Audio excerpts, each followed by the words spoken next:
You've probably seen the clip by now. New Zealand Prime Minister Jacinda Ardern relishing the fact that her new COVID traffic light system will create an oppressed underclass in society. So you basically see this is going to be like, well, it's almost like, you probably don't see it like this, the two different classes of people. If you're vaccinated or if you're unvaccinated, you have all these rights. If you are vaccinated... That is what it is, so yep.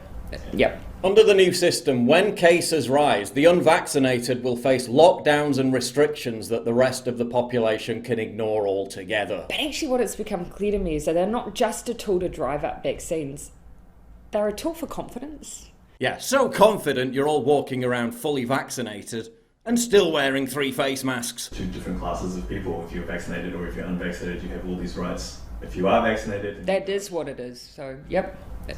Let's be clear. By its very definition, this is medical apartheid. 2 classes of people under 2 different sets of laws in the same country. One, an oppressed minority that is now being overtly discriminated against by the state. That's not a free country anymore, that's institutionalized segregation. If that was abhorrent in South Africa, why is it acceptable now? New Zealand's Maori population was subjected to similar segregation and discrimination up until the 50s. If that was a disgrace, why should it be acceptable now? And in fact, fewer than half of Maoris in New Zealand are fully vaccinated, meaning they're going to take the brunt of the discrimination. And I can see what's coming in New Zealand, probably Australia too. People in America are already being denied life-saving organ transplants. So don't be surprised to see Jacinda announce that the unvaccinated will be denied hospital treatment. And the look on her face when she does it will be one of barely contained sadistic glee. Look, if you're so confident in your vaccine, explain to people why it's so important and why the side effects are so rare. Don't just threaten to banish people from society while wearing a shit-eating tyrannical grin,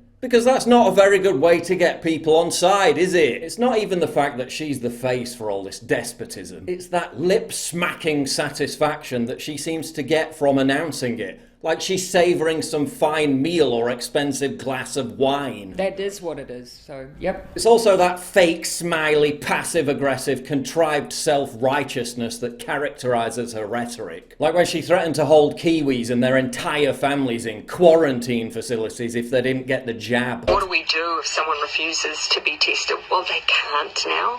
If someone refuses in our facilities to be tested, they have to keep staying. So they won't be able to leave after 14 days. They have to stay on for another 14 days. So it's a pretty good incentive.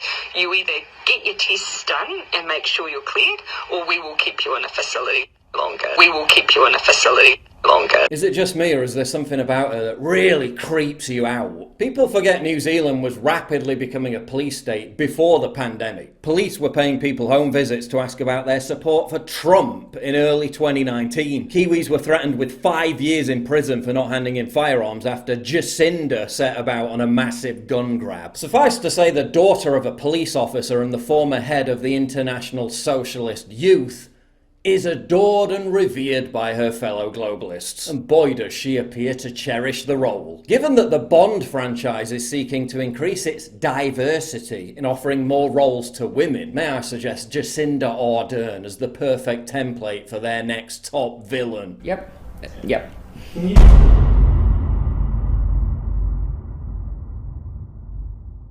To get exclusive content, early access, behind the scenes stuff, and to personally interact with me, please sign up for my community at pauljosephwatson.locals.com.